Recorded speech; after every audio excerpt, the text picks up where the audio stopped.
Bom dia, galera, tudo bem? A nossa aula de hoje vai ser uma revisão para a prova que vocês vão fazer de recuperação, né, na terça-feira que vem. E então, para quem vai fazer a prova, presta muita atenção no que eu vou falar, né, para pegar o que vocês deixaram passar. E para quem não vai fazer a prova, assiste a aula para relembrar os conceitos, né, para aprender um pouquinho mais. Então, vamos lá, vamos começar. Esse primeiro capítulo, gente, eu vou trabalhar ele aqui com a apostila, porque eu não tenho slides feitos sobre ele, tá? Então eu vou trabalhar direto por aqui. Aí, a partir do momento que as aulas começaram a ser online, eu tenho já os slides feitos, daí eu vou usar eles pra gente continuar a nossa revisão. Então vamos lá, vamos começar. O capítulo 1 fala de liberdade de expressão e a expressão da liberdade. O Marcel Duchamp foi o cara que criou essa obra aqui, né? Que ele chamou de A Fonte. Mas na verdade é um mictório, onde ele colocou uma assinatura falsa. E quando ele criou essa obra, né, ele estava se apropriando do conceito de ready-made, que é a palavra inglesa que pode ser traduzida como algo pronto, né, já feito. E essas obras, né, de ready-made são resultado da apropriação de objetos fabricados para o seu uso usual, né? Por exemplo, o mictório foi fabricado para ser um mictório, mas ele foi deslocado dessa função de ser um mictório para o meio da arte. Então ele pega algo já feito, né? Não foi ele que construiu esse mictório, ele pegou esse algo pronto e transformou ele em arte.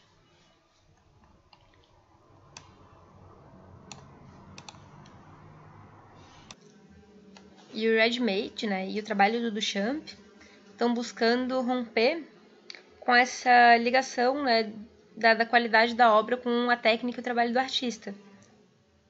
Não necessariamente o artista que tem técnica de produzir algo produz uma obra interessante, né, uma obra...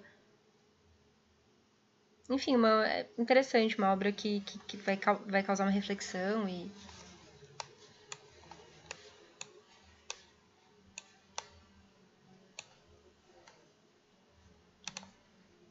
Quando a gente fala da arte como ferramenta de desconstrução,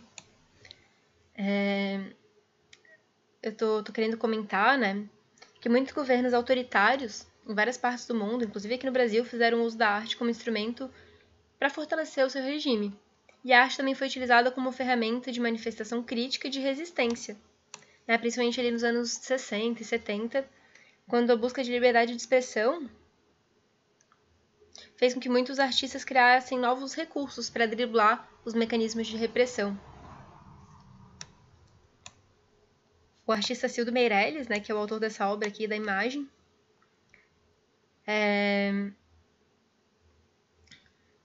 demonstrou sua consternação, né, com o caso do jornalista Vladimir Herzog, que foi morto na prisão, e a polícia afirmou que ele tinha se suicidado.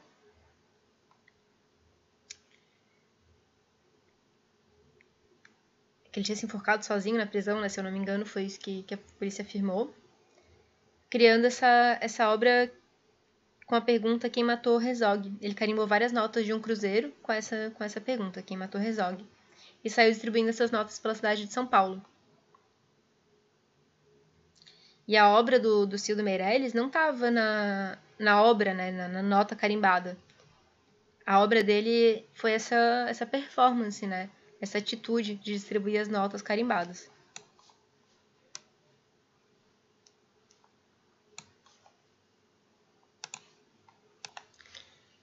Muitos artistas no Brasil que eram contrários ao governo ditatorial que se instaurou na década de 60, hoje são considerados como expoentes da arte brasileira.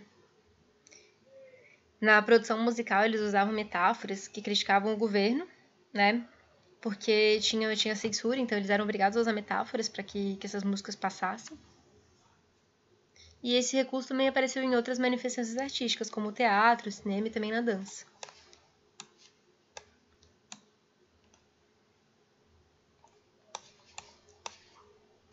Deixa eu ver se tem mais alguma coisa que eu quero comentar aqui com vocês.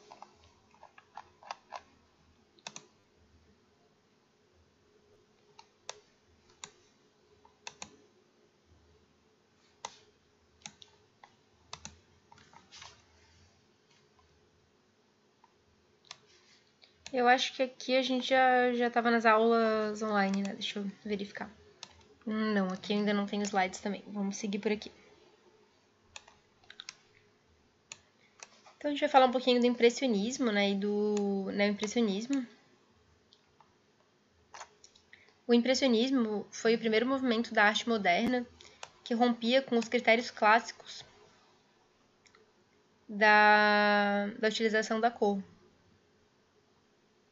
O artista buscava retratar o momento presente, passageiro, né, de uma paisagem iluminada pelo sol, que é um instante da natureza, e ele expressava a emoção individual sem se preocupar com o uso das regras já estabelecidas.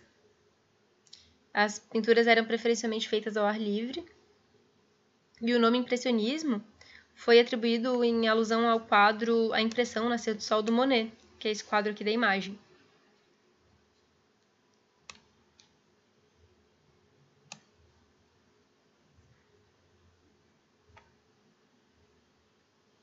Uma das características marcantes do impressionismo, né, é que os artistas eles usavam pinceladas separadas, que vistas de perto, lembravam pequenos borrões, permitindo que a visão completa da obra fosse possível apenas de longe, né, que de longe dava para ver essa união das pinceladas.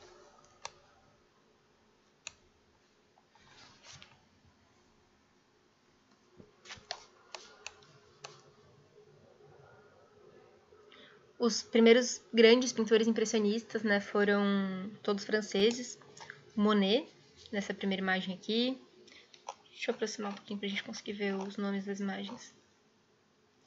Aqui, essa primeira é do Monet, né? O Lago das Ninféias, Harmonia Verde. A segunda é do Renoir, Meninas no Piano. Esse aqui é do Pissarro.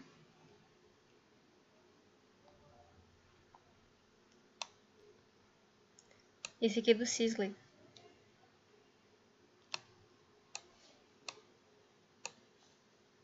Em 1886, né, surgiu uma nova vertente, que é o neoimpressionismo. E um dos pioneiros foi o francês Georges Seurat. E uma das características desse movimento também é conhecido como pontilhismo. Inclusive, vocês fizeram um desenho usando essa técnica. E tem essa renúncia à espontaneidade do impressionismo.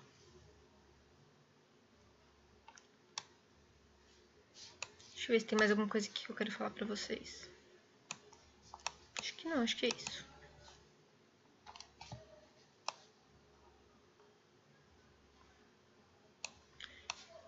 Acho que eu não vou comentar nada disso aqui na prova, tá, gente?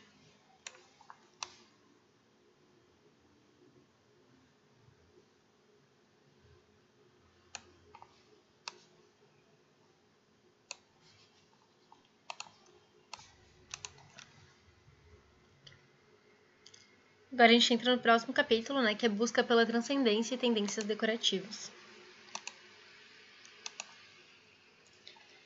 Falar um pouquinho do simbolismo, né, que surgiu como uma tendência literária e se expandiu para outras artes em 1886, e é um movimento que surgiu de oposição ao realismo e ao naturalismo.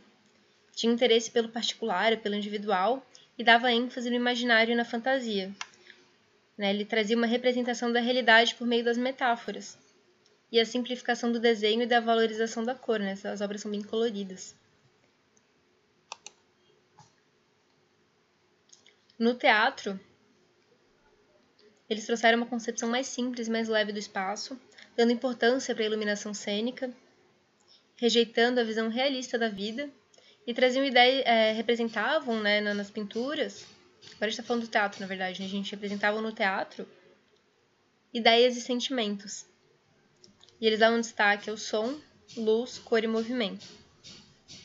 Aqui no Brasil a gente dá destaque para o Roberto Gomes, de A Casa Fechada, que foi feito em 1915, e ele colocava em cena a vida da burguesia carioca de forma poética, psicológica e sensível. O fauvismo.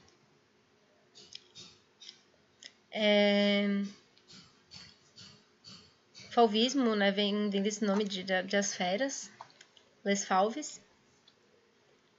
Surgiu em 1905 E eles traziam cores puras, né, nessas superfícies bem delimitadas, traziam emoção para o espectador, as formas eram bem contornadas, e pensavam em como representar o objeto, e não na representação do objeto em si.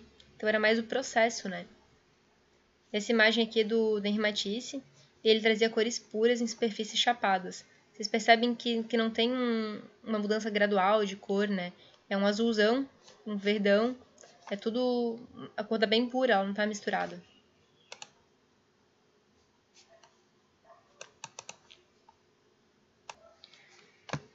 Eu vou falar um pouquinho também da arte na arquitetura.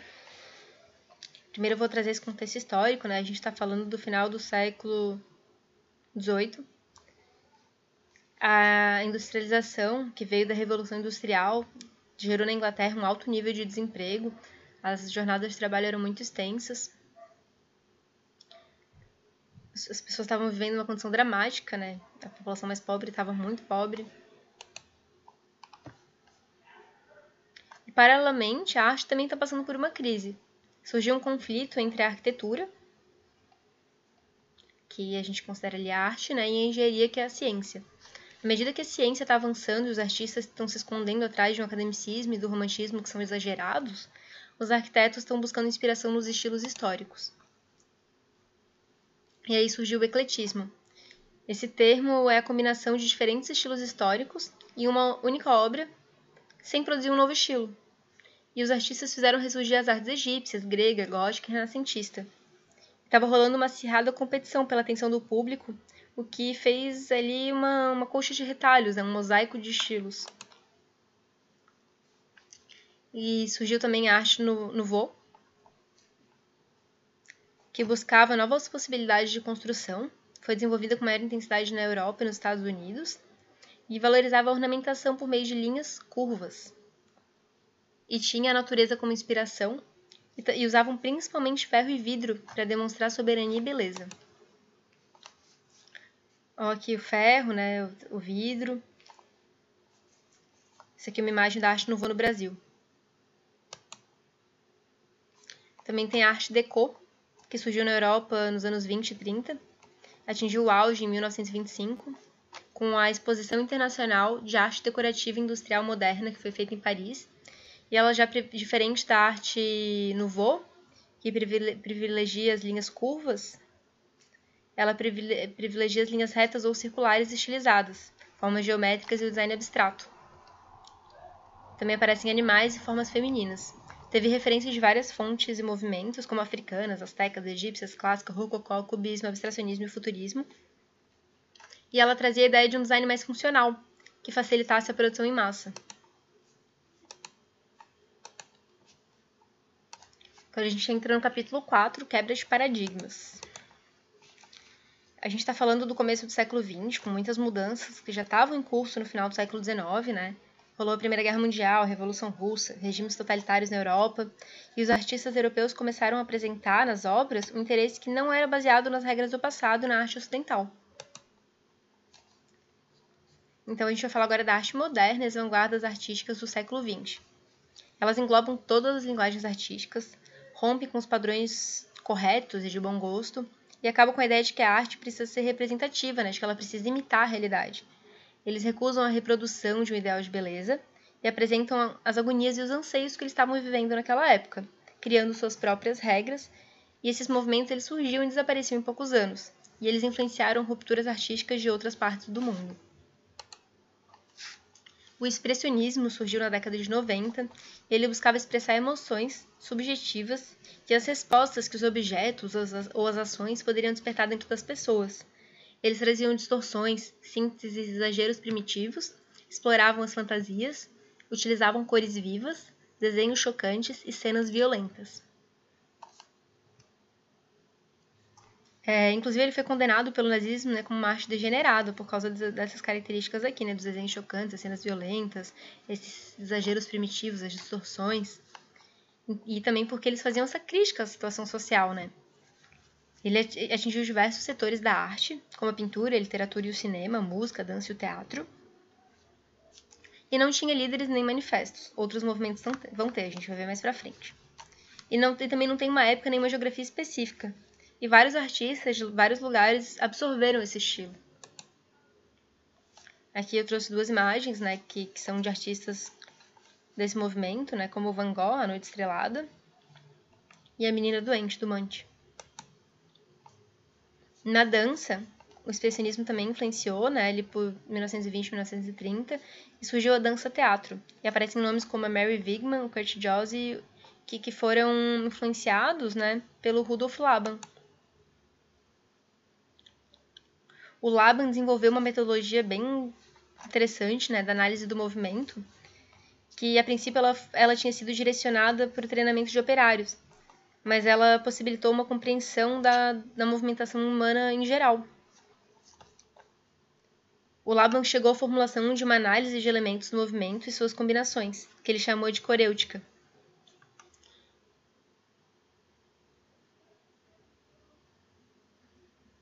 E ele chamava de eukinética o estudo dos aspectos qualitativos do movimento, como ritmo e a dinâmica. Enfim, isso não vai cair na prova, tá, gente? Só relembrando. A Mary Wigman foi uma das maiores representantes da dança expressionista alemã.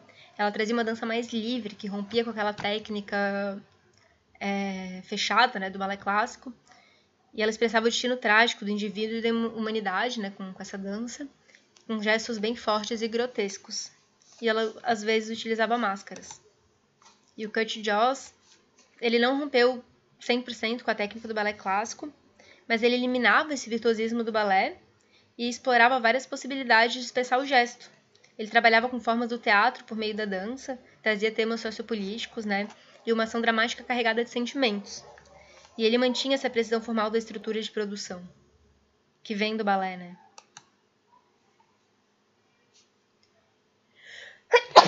Desculpa, gente, espirrei. Isso eu não vou cobrar na música, não vou falar disso na prova. Cubismo.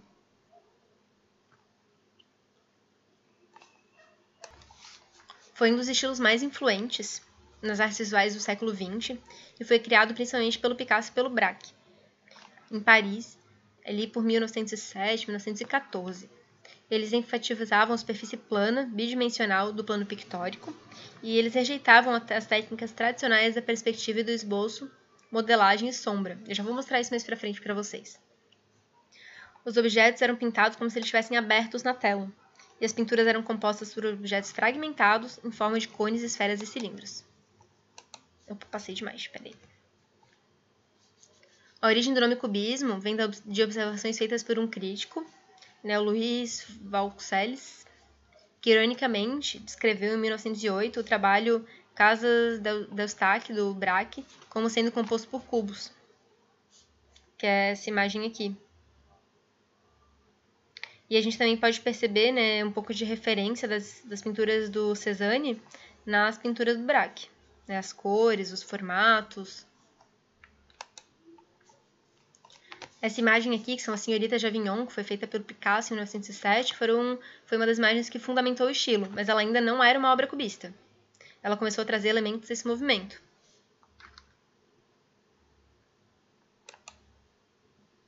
O cubismo tem duas fases, né? O cubismo analítico e o cubismo sintético. O cubismo analítico foi de 1910 a 1912, onde o Braque e o Picasso pintavam de forma quase indistinguível. A pintura dos dois era muito parecida.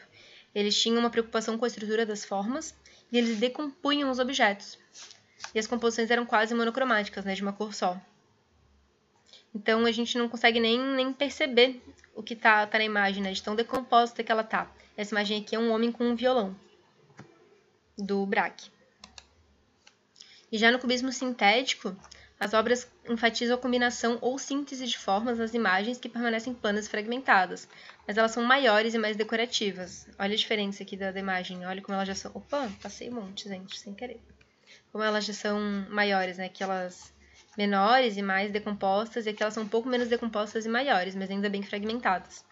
A cor começa a aparecer, né? Não é mais monocromático, esse é um papel importante. E traz esse contraste com superfícies lisas e ásperas. E são colados materiais na tela, como jornais, né?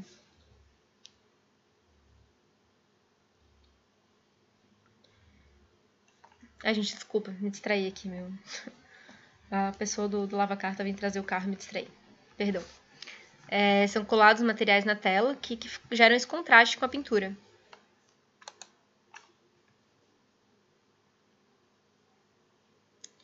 Então, a gente vai falar também aqui rapidamente do futurismo, né, que surgiu no começo do século XX, na Itália, com o Manifesto Futurista, que foi feito em 1909, pelo poeta italiano Filippo Marinetti. A gente ouviu, né, um trecho do manifesto na aula passada. Deixa eu ver se tem algum trecho aqui que vale a pena ler agora. Aqui, ó. Por que haveríamos de olhar para trás se queremos arrombar as misteriosas portas do impossível? O tempo e o espaço morreram ontem. Já estamos vivendo no absoluto, pois já criamos a eterna velocidade omnipotente. Então, o que o futurismo traz? Ele proclamava uma arte nova, né? Uma admiração pelo mundo moderno, negando a visão de mundo do passado. Então, nas artes plásticas, representava o movimento e o dinamismo do mundo moderno, né? Essa imagem aqui que chama Velocidade Abstrata e o Ruído, de Giacomo Balla, traz essa ideia, né, do dinamismo, do movimento. Representava a realidade por meio da repetição de linhas e planos, como vocês podem perceber aqui nessa imagem. E valorizavam a máquina, a velocidade e as conquistas do homem. Eu coloquei aqui como sugestão para vocês assistirem, né, o filme Meia-Noite em Paris. Mas enfim, isso não entra na nossa revisão. Deixa eu ver se tem mais alguma coisa para falar. Tem. Unidade 2, né, capítulo 5, pluralidade de linguagens. Então, a gente vai falar um pouco do dadaísmo também. A gente tá correndo porque a nossa aula acaba... Ela tem 30 minutos, né? Então, eu tô correndo aqui. O dadaísmo surgiu na Europa, em 1926, e ele buscava romper com os padrões sociais e artísticos estabelecidos anteriormente. Quase todo movimento tem essa ideia, né? De romper com o que já tinha sido feito. O termo dadá vem da própria falta de significado, né? Como a fala de um bebê, Gugu dadá. Essa é brincadeira mesmo. E tinha uma atuação interdisciplinar, com obras e com características pessimistas e irônicas. Eles usavam objetos comuns do cotidiano, apresentados de uma nova forma dentro de um contexto artístico. Aí a ideia do ready-made, né, que eu falei ali no começo da revisão. Então, o Marcel Duchamp foi um dos ícones do movimento dadaísta. Ele pintou um bigode, uma cópia da Mona Lisa, e ele exibiu essa escultura, a fonte, em uma exposição, né, que na verdade é um mictório. E ele inaugurou o processo de ready-made com a obra A Roda de Bicicleta, que é essa imagem aqui do meio. Os dadás também influenciaram outras linguagens. E eles tiveram uma influência forte aqui no Brasil, nas artes plásticas, como nesse poema do Mário de Andrade, né? O ódio ao burguês. Essa ideia da falta de sentido. Quero falar hoje ainda também do surrealismo, que foi um movimento principalmente nas artes visuais e na literatura, surgiu na Europa ali no século XX, e ele dava ênfase na expressão positiva. E ele surgiu como uma reação contra a destruição que veio do racionalismo, né? E tem o Manifesto Surrealista, que foi escrito em 1924 pelo André Breton, e buscava reunir meios conscientes e inconscientes numa realidade absoluta, a surrealidade. A arte deveria resultar dos sonhos, segundo eles.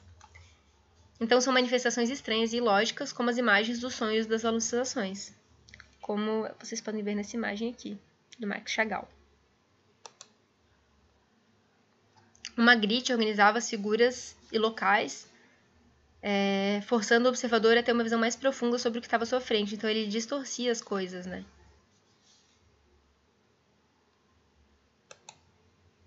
O Salvador Dalí é o pintor mais conhecido desse movimento. Ele tinha uma técnica assim muito boa para pintar. Desde cedo ele era muito talentoso. Salvador Dalí também teve participação no cinema. E no Brasil, o surrealismo chegou em 1930 e foi absorvido pelo movimento modernista, né? E aqui o destaque para a escultora Maria Martins. Aqui vocês percebem as distorções, a coisa do inconsciente, né? Dos sonhos, da irrealidade. E é isso, galerinha. Fechou por aqui. Deixa eu ver se deixei de falar alguma coisa que seria legal de lembrá-los. Acho que é isso, gente. Eu acho o surrealismo muito legal. Acho que é um dos meus movimentos preferidos. Adoro o Magritte, o Dali. E é isso, galera. Fechou.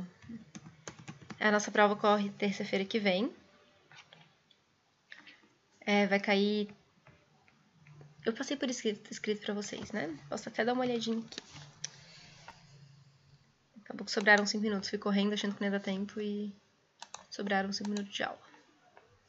Deixa eu ver. Cadê minha apostila? Aqui.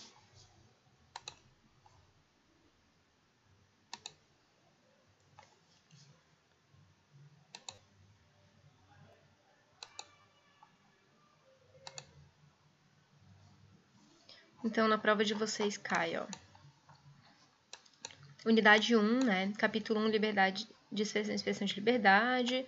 Capítulo 2, inovações da linguagem. Capítulo 3, busca pela transcendência e tendências decorativas nas linguagens artísticas. Capítulo 4, quebra de paradigmas. Futurismo, sim. Unidade 2, né? Capítulo 5.